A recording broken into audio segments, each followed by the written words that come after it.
Magandang araw mga kaswang. Naniniwala ba kayo sa mga aswang? Dito sa amin sa liblib na lugar at malayong bayan ng Santulan ay may nakakagimbal na pangyayari na naganap mismo sa aming pamilya. Ako si Maricar at ito ang kwento ko tungkol sa ligaw mula sa kadiliman. Maaga pa at hindi pa tuluyang sumisikat ang araw ay gising na ang halos lahat ng tao dito sa baryo. Nakasanayan na kasi ito, lalo na dahil puro mga tatanda na ang karamihan dito. Naniniwala kasi sila sa kasabihan na ang taong tanghali na bumabangon ay mauubusan ng grasya. Ilang araw pa lang kami na naninirahan dito sa aming lola. Kasama ang aking nakakatandang kapatid na lalaki na si Marvin at ang ina naming si Marisa upang magbakasyon. Malayong malayo sa buhay lungsod ang pamumuhay dito sa probinsya. Tahimik dito at sariwa ang hangin. Kaya naman, mabilis lamang kaming nakapag-adjust sa uri ng pamumuhay nila. Hindi naman po sa pagmamayabang, Sir Casper, ay simula nang dumating kami sa baryo, ay walang araw na hindi ako nakakatanggap ng mga bulaklak mula sa mga binata upang magtanong kung maaari ba silang manligaw. Siguro ay dahil sa kakaiba ako sa kanilang paningin o talaga lang siguro na nagagandahan sila sa akin. Alin man sa dalawa ay wala na akong pakialam. Ang mahalaga ay napapasaya nila ako. At kahit papaano ay naramdaman kong espesyal din pala ako. Wala akong binibigay na sagot sa kanila. Ayoko naman nabigyan sila ng pag-asa na hindi ko naman mapapanindigan sa uli. Pero may isang lalaki talaga na hindi rin pumapalya sa panunuyo sa akin sa araw-araw. Masasabi ko naman na may ibubuga siya kumpara sa iba. Dahil hindi rin pala ito taga-baryo. Kadadating lamang nito, ilang linggo bago kami dumating. Tulungan na kita, Maricar. Ang Diyos ang katulad mo ay hindi dapat napapagod. Mabait ang binata, Magginoo, at lahat na yata ng mabubuting katangian ng isang lalaki na hinahanap ng isang babae ay nasa kanya na. Palagi niya akong tinutulungan sa tuwing nakikita niya ako na may bitbit na basket galing palengke. O kaya naman ay may dalang timba ng tubig mula sa poso. Nasa kanya na lahat talaga ang hinahanap kong katangian, Sir Casper. Pero dahil wala pa sa isip ko ang magkaroon ng karelasyon, ay hindi ko ito mabigyan ng sagot na gusto niya. Araw-araw ay tinatanong niya ako kung pwede ba daw manligaw at araw-araw din akong nagbibigay ng kasagutan na hindi muna. Akala ko ay susuko na siya dahil isang araw ay bigla na lang siyang hindi nagpakita. Dumaan ang maghapon at hindi ko nakita maski ang anino niya. Nagtataka man at nag-alala ay hindi ko na lamang iyon pinagtuunan ng pansin. Baka kasi abala lamang ito sa ibang bagay o may importanteng ginagawa. Noong gabi na iyon ay doon na rin nagsimula ang mga ingay na nagmumula sa bubong namin. Nagising na lang ako dahil sa malakas na tunog na parabang may bumagsak dito. Sinundan iyon ng mga yabag na parang may taong naglalakad sa itaas. At dahil mag-isa lamang ako sa silid ay kaagad akong binalot ng takot. Bumangon ako at naglakad papunta sa may pinto. Pero hindi ko na ituloy ang balak kong buksan ito nang may mapansin akong kakaiba. Upang patunayan ang aking hinala ay humakbang ako ng ilang pulgada, patalikod at palayo sa may pinto. Napakunot ang aking noo nang muling tumunog ang mga yabag ng paa sa may bubong. Naglakad muli ako papalapit sa may pinto at doon ako lubusang binalot ng takot. Sinusundan niya ako, Sir Casper. Sumusunod sa akin ang mga yabag sa may bubong. Kaya naman, para akong napako sa aking kinatatayuan ng mga oras na iyon. Hindi ako makakilos dahil sa takot na kapag binuksan ko ang pintuan ay may kung anong gugulat sa akin sa labas. Nanlaki ang aking mga mata at hindi ko na alam ang aking gagawin nang biglang gumalaw ang seradora ng pintuan. Tatakbo na sana ako nang bumukas ang pintuan at bumungad sa akin si Lola. Dulot ng sobrang takot ay napayakap ako sa kanya at kaagad din naman niya akong inalalayan. Sasabihin ko na sana sa kanya ang nangyari nang tumango ito sa akin kasunod ng paglagay nito ng kanyang hintuturo sa may labi na nangangahulugan na huwag akong maingay daw at alam na niya ang lahat. Hinawakan niya ang aking kamay tsaka niya ako hinila palabas ng silid at sabay kaming naglakad papunta sa may sala. Binuksan din ni Lola ang lahat ng ilaw tsaka kinuha ang 2 itak at pinag-umpog niya iyon upang makalika ng ingay. Napatingala naman ako nang may biglang dumagundong sa may bubong na sinundan ng isang malakas na huni ng ibon na noon ko lamang narinig. Hindi na ako nakatulog pagkatapos ng pangyayaring iyon. Nagbasa na lamang ako ng mga libro hanggang sa sumikat ang araw at lumiwanag sa labas. Nasundan pa ang mga pangyayaring iyon, Sir Caspar. Gabi-gabi ay ganoon ang nangyayari sa akin. Hindi nito ako pinapatulog at ganoon din sina Lola upang samahan ako. Lumipat na rin sa aking silid sina Mama at Kuya upang kung sakaling may masamang mangyari sa akin ay matutulungan nila ako. Sabi ni Lola ay madalas mangyari ang ganoong insidente sa baryo. Dinagdag din niya na marahil ay isa sa mga manliligaw ko ang gumagawa noon. Yun ay aswang na labis na nagpangilabot sa akin at tik-tik daw ang tawag doon. May manliligaw akong aswang. Buong akala ko ay sa kwento lamang ang mga tungkol sa mga bagay na iyon. Sa mga libro ko lamang iyon nababasa noong nasa lungsod pa ako. At higit sa lahat ay buong akala ko ay buntis lamang ang hinahabol ng mga tiktik. Nagkagusto raw ito sa akin kaya naman malaki ang kutob ng lola ko na isa iyon sa mga manliligaw ko. Plano raw nito na mabuntis ako at saka nito kakainin ang bata sa aking sinapupunan. At mula nang malaman namin ang bagay na iyon ay hindi na ako humarap at tumanggap ng mga bisita at mga manliligaw. Inisa-isa ko ang mga binata na lumapit sa akin, ngunit wala akong maisip kung sino sa kanila ang maaaring gumawa ng bagay na iyon.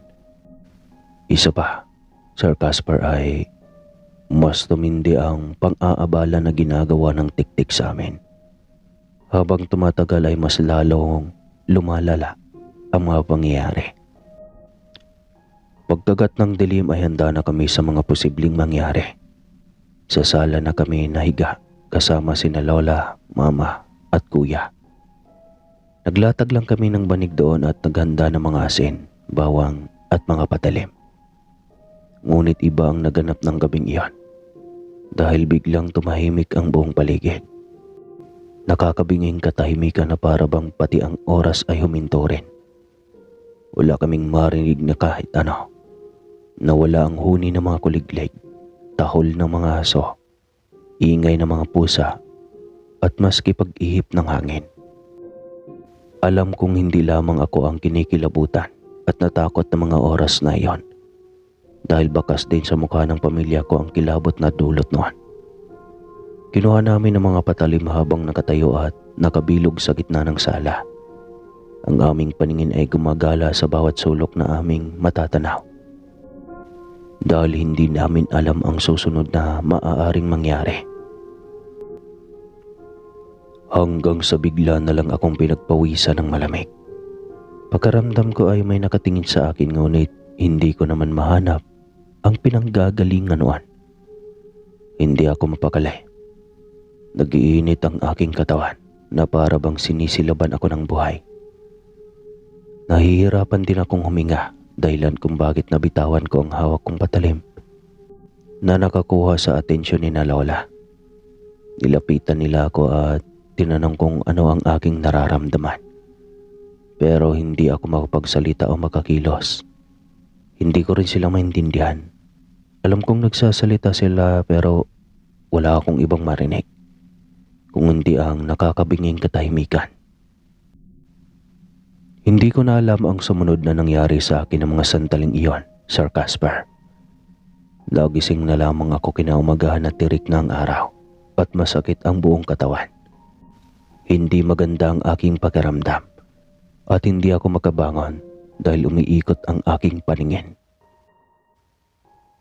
Ilang minuto naman mula nang ako ay magising ay pumasok si Mama na may bitbit na maliit na batya na may lamang maligamgam na tubig at tawel.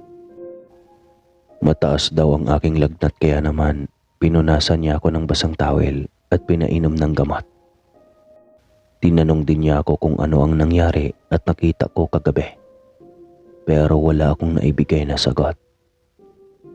Wala akong maalala. Maghapon akong nakahiga dahil wala akong ibang pagpipilian. Hindi ako makakilos ng maayos. At wala din akong lakas upang igalaw ang aking katawan. Kaya naman wala akong magawa kung hindi ang sumigaw at magtalokbong ng kumot nang pumatak na muli ang dilim. Narinig ko na naman ang ingay at mga yabag ng mga paa sa bubong namin nang sumapit ang 12:00 ng gabi. Pero ang nagpabaliktad ng aking sikmura ay nang makita ko ang aswang sa may bintana. Base sa aking alaala ay sarado naman iyon dahil nakita kong inayos iyon ni Kuya. Pero nang lumingon ako doon ay nagulat na lamang ako nang makita ko iyong bukas. Pula ang kanyang mga mata, kulot ang mahaba nitong buhok, maitim ito at nakabungis-ngis. Labas ang matatalas nitong mga ngipin habang nakalawit ang mahaba, malikot at patulis nitong dila. Tumutulo rin ang laway nito habang nakatitig sa akin na para bang takam na takam itong kainin ako ng buhay. Ilang minuto muna akong natulala hanggang sa matauhan ako at sumigaw sa abot ng aking makakaya. Mabilis naman na mating si na Lola habang pinapaingay ang mga patalim at nagmumura ng malakas.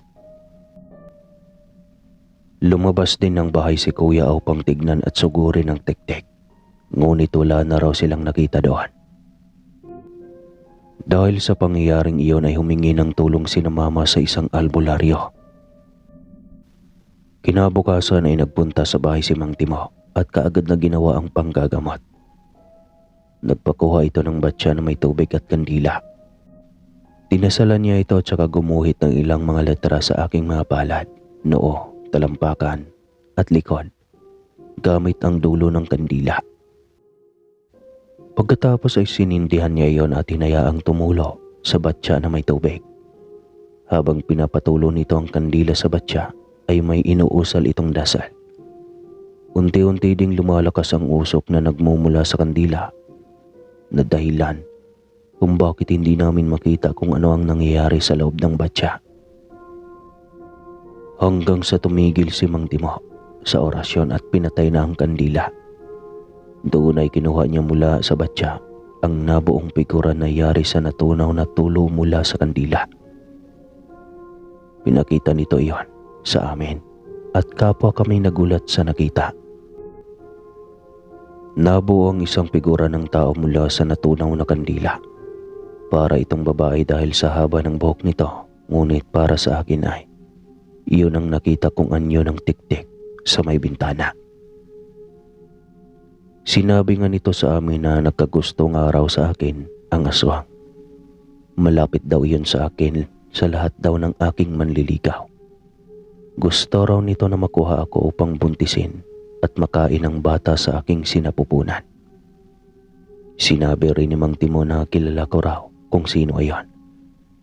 Madalas daw na nagpapakilala ang mga aswang bilang mabait na tao na may kakaibang ganda o angking kagapuhan. Kaya naman, Isa lamang ang pumasok sa isip ko ng mga oras na iyon. Santino? Ani ko. Hindi ako makapaniwala na ang lalaking tumutulong at palaging nagpapakita ng kabaitan sa akin ay ang aswang nagagawa nito sa akin. Madalang ko na lamang itong makita simula noong hindi na ako tumatanggap ng mga manliligaw dahil nga sa mga nangyayari.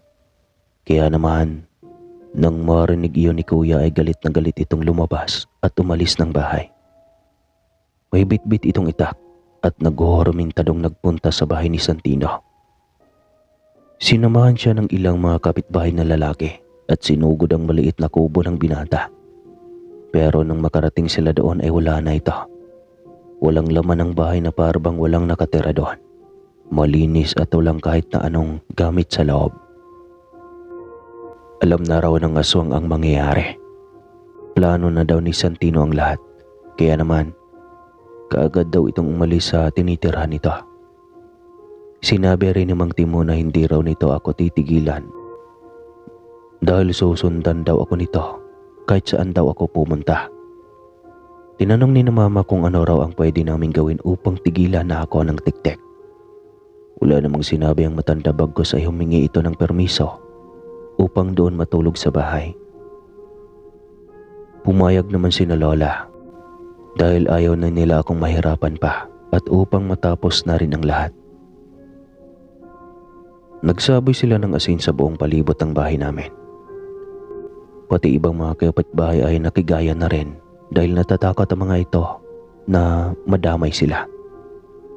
Nagsabit din sila ng mga bawang sa bawat bintana at pintuan upang pandagdag protection.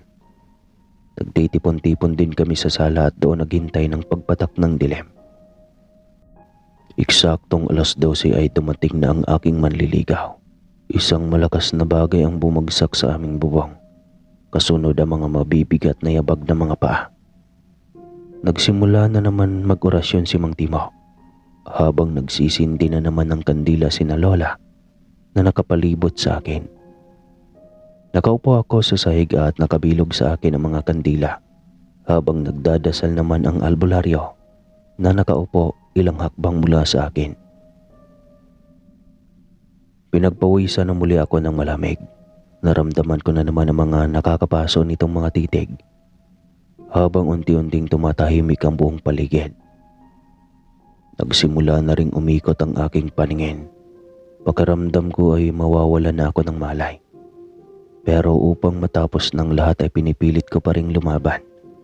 Kahit nahihirapan na ako ay sinisikap ko pa ring hindi mahimatay. Narinig ko silang magsalita, Sir Caspar. May sinasabi si Mang Timo ngunit hindi ko yun maintindihan.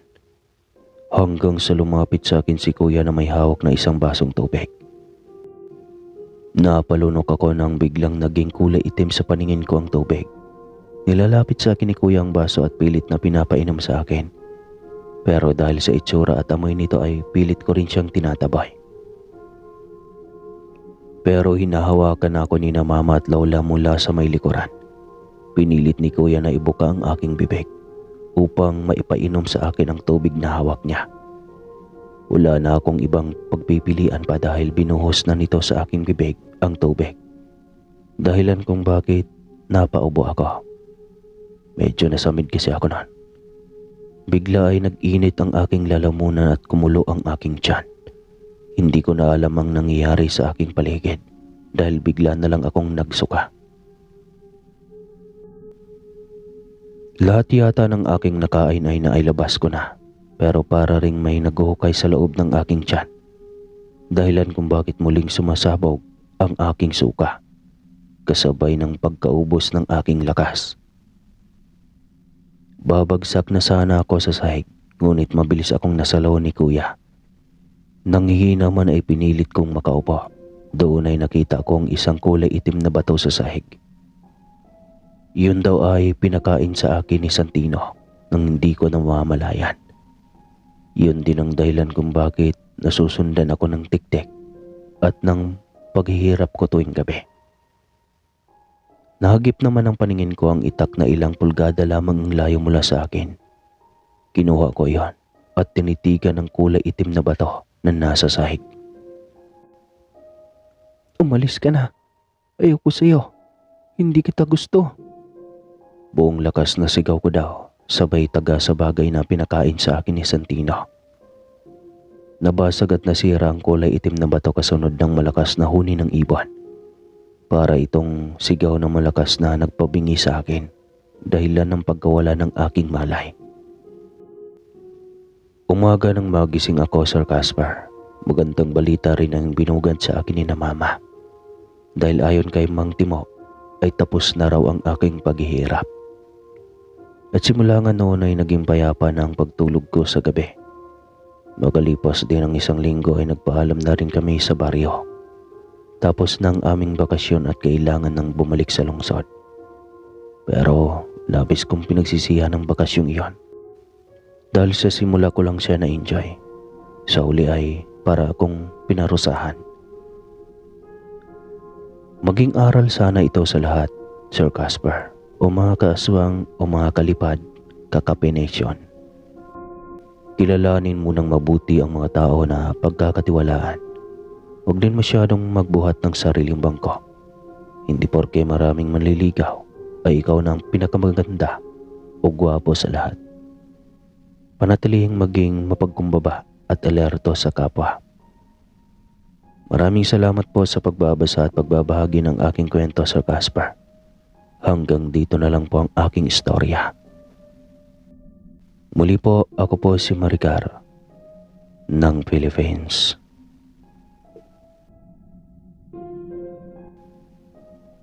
Ang buhay natin ay hiram lang. Nag-iisa kaya dapat alagaan.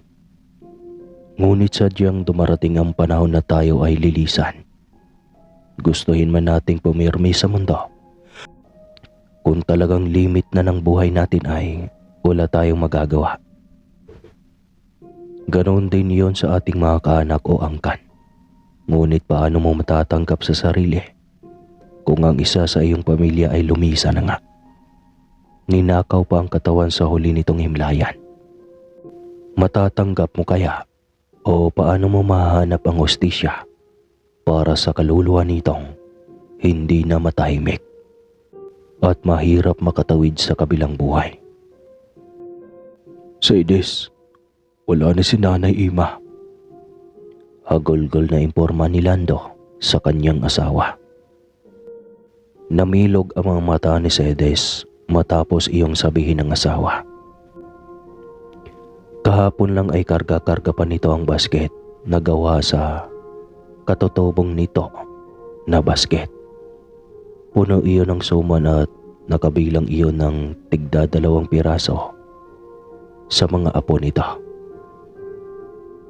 Paano? Ang lakas pa ni Nanay Emma kahapon na. Imposiblin man yata iyang sinasabi mo. Sagot pa ni Saides sa asawa. Yun nga, Saides eh. Pero natulog lang daw si Nanay. Kinabukasan di na nagising. Malungkot na nilapitan ni Saides ang asawa at hinaplos ang likod. Nang sa ganon ay gumaan kahit kaunti ang pakiramdam.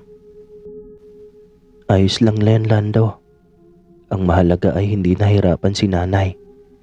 Siguro ay talagang panahon na ni Nanay. Lahat naman tayo hiram lang ang buhay. Tsaka hindi na rin maghihirap pa si Nanay. Tumangulang si Lando at pinilit na rin kumalma. Pinaasikaso na kaagad ang bangkay ng kanilang ina. At dahil mahirap ang buhay, ay humingi sila ng donasyon mula sa mga opisina ng politiko. Iyon ay upang maayos na maipalibing ang kanilang ina. Hindi naman sila niharapan na humingi ng tulong. Kaya naging magaan ang lahat. Dahil 1 linggo itong naimbalsama ay maraming dumating na mga kaanak na taga-ibang lungsod. May galing Cebu at may galing Iloilo. Napagtanto ni Saides na marami palang kaanak ang kanyang biyanan. Sa unang gabi ng lamay ay sobrang daming nagpuyat, maging sa kanilang mga kapitbahay. Sa kanilang bahay ito ibinurol dahil gusto ni Lando. May mga kapatid pa si Lando na 2 at hindi naman kalayuan sa kanyang bahay. Mabait na matanda si Nanay Emma nila, kaya hindi na sila magtataka kung bakit halos lahat ng mga kapitbahay ay nakipagpuyatan sa kanila sa lamay. Isang kapitbahay ang lumapit kay Cedes at painaikwento itong bagay. Ito si Aling Socorro. Kahit may kalayuan na sa kanila ay nakikipagkapwa at nakikiramay pa rin sa kanila. Siguro kung hindi na lang tinanggihan ni Manang Emma kay Olga, siguro buhay lang siya ngayon. Uy ka nito. Sinong Olga? Tanong ni Cedes. Si Olga, ang apo ng namatay na si Lola Esther na pinapaniwalaan na siyang tumanggap sa kanyang pagiging aswang at mambabarang. Kwento pa nito.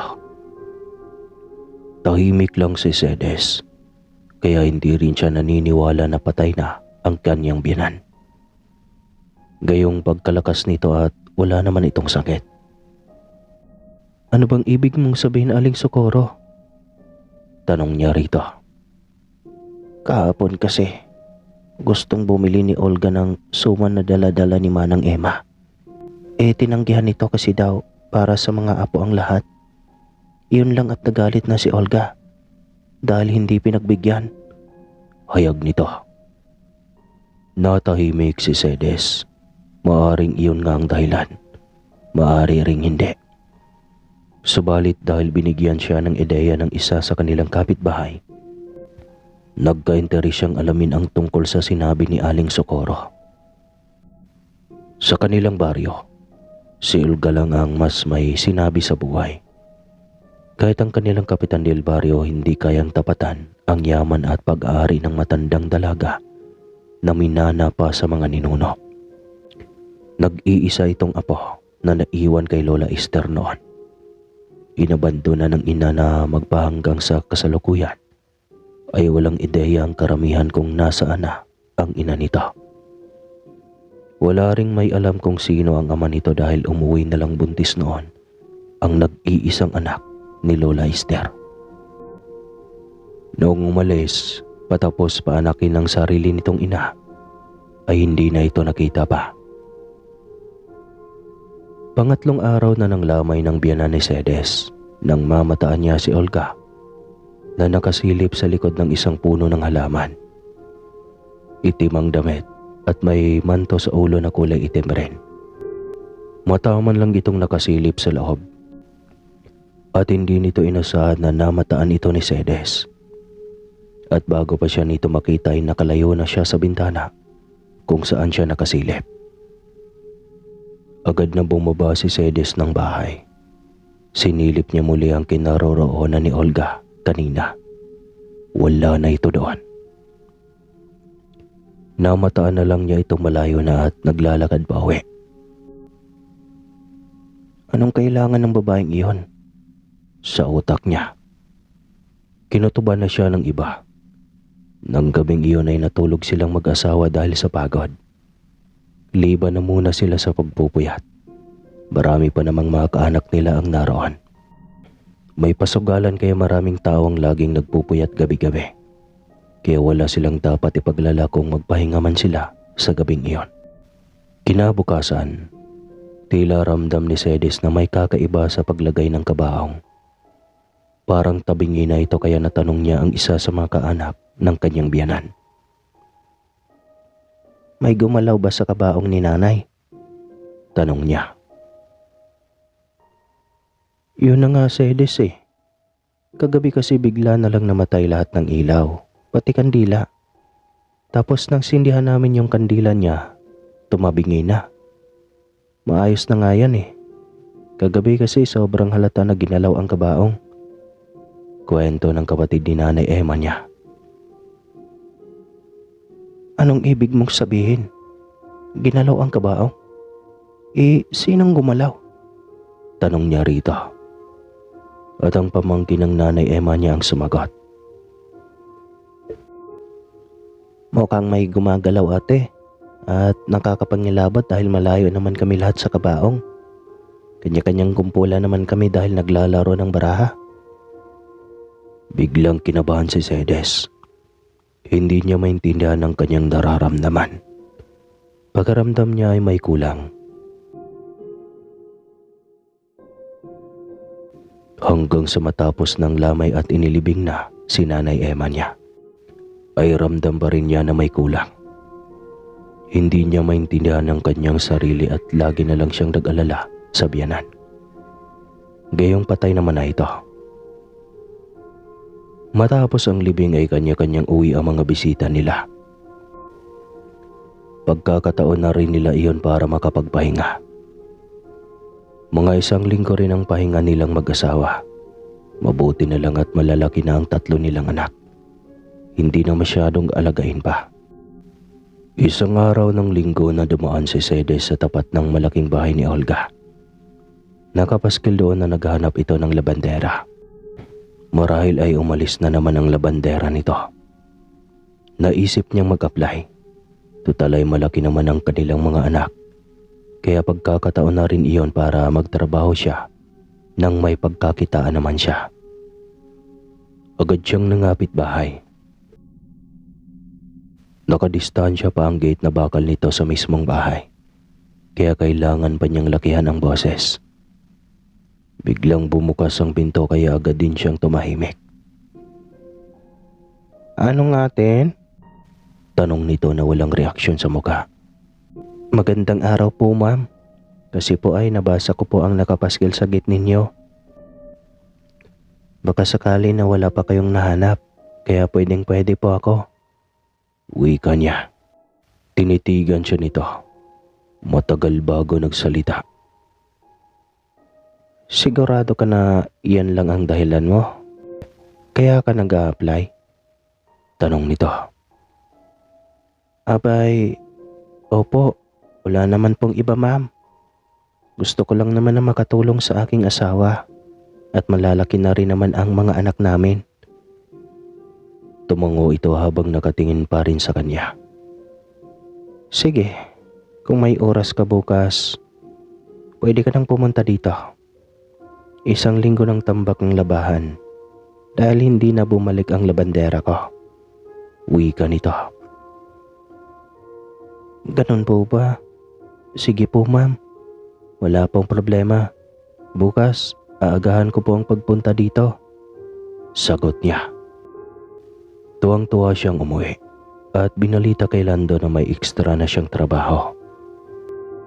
Ngunit ganun na lang ang pagtataka nito nang malaman na sa isang mambabarang na aswang ang kanyang pagtatrabahuan.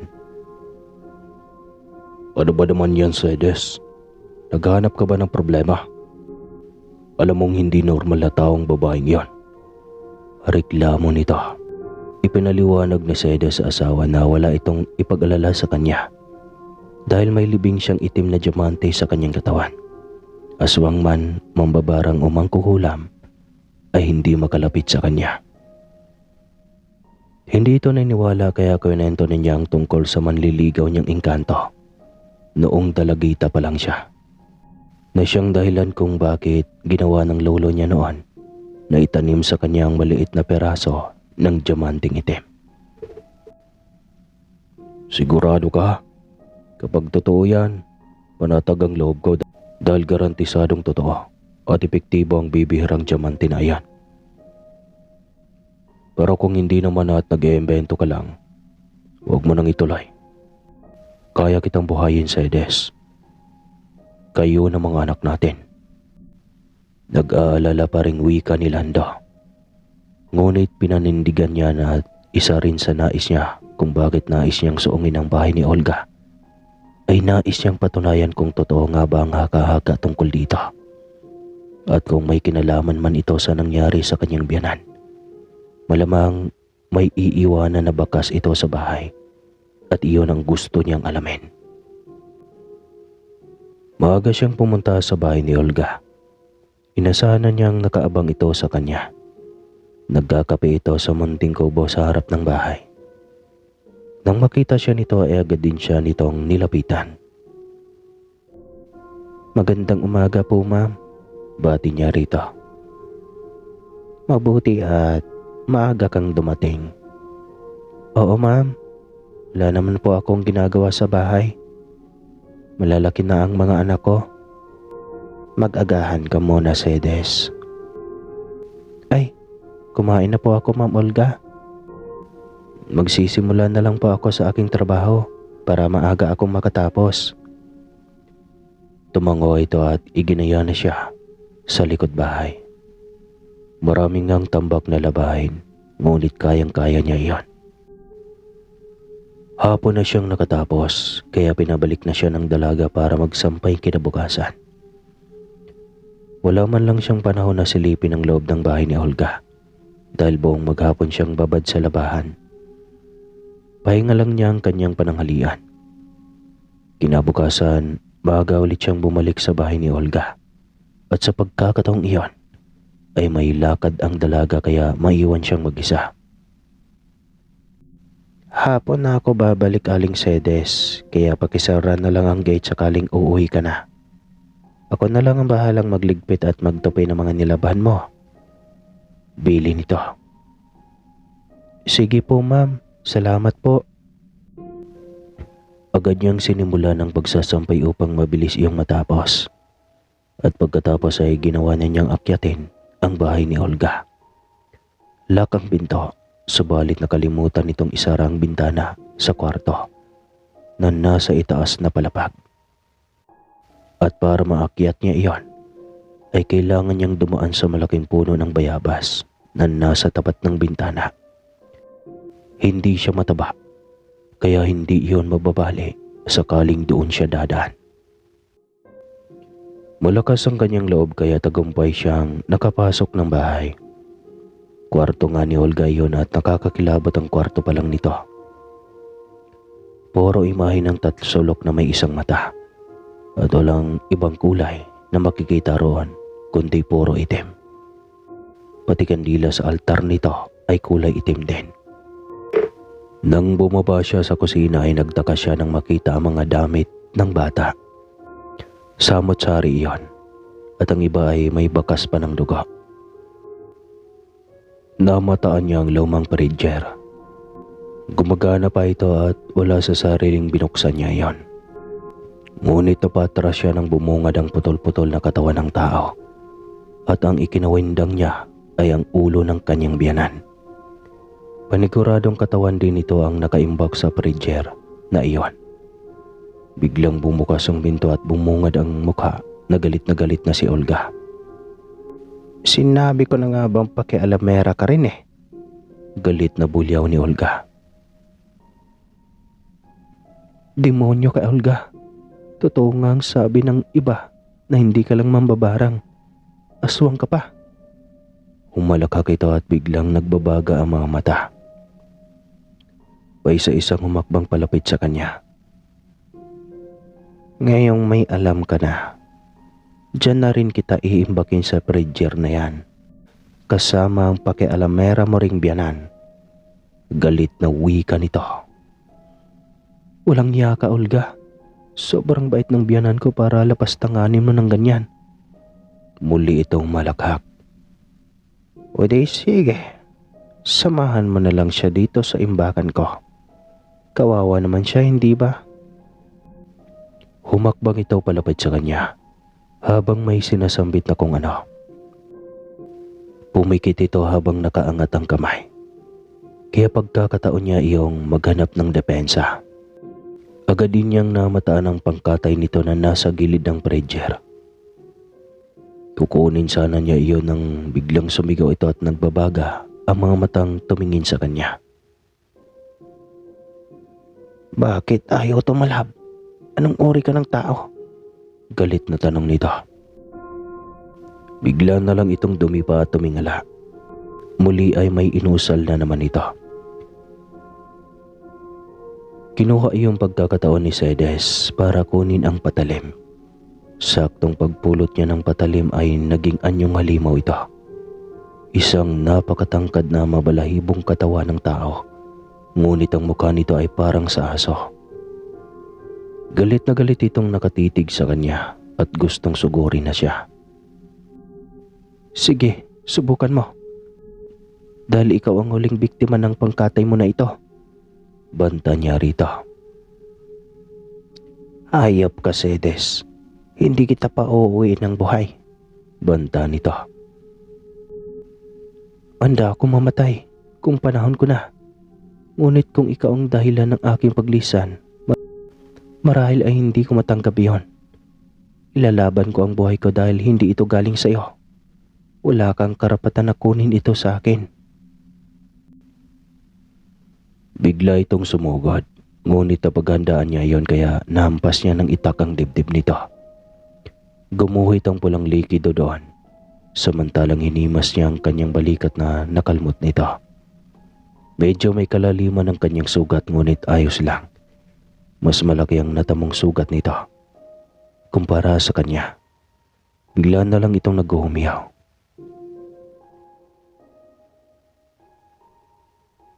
Bakit ako nang papaso sa dugo mo? Tanong nito. Hindi umimik si Sedes. Alam niyang dahil iyon sa diamanting itim na inilibing noon sa kanyang katawan. Hindi niya akalaing magagamit niya pa iyon. Muli niyang sinugod si Olga. Kaya umatras ito hanggang sa tuluyan ng tumagas. Mabilis siyang umuwi ng kanilang bahay para ibalita sa kanyang asawang nangyari. Ngunit kailangan pa niya itong puntahan sa sakahan. Lakad takbo ang ginawa niya. Nang ikwento niya rito ang lahat, lalo na ang tungkol sa ina nito ay wala itong sinayang na oras. Subalit pabalik pa lang sila nang mamataan ang maitim na usok. Nang marating nila ang bahay ni Olga ay abo na ito. Walang natira. Alam ni Sedes na sinadya iyon ng matandang dalaga. At siguradong tumakas na ito. Ayos na rin na wala na ito sa kanilang lugar. Wala nang perwisyo pa sa buhay ng lahat, lalo na sa mga kabataan.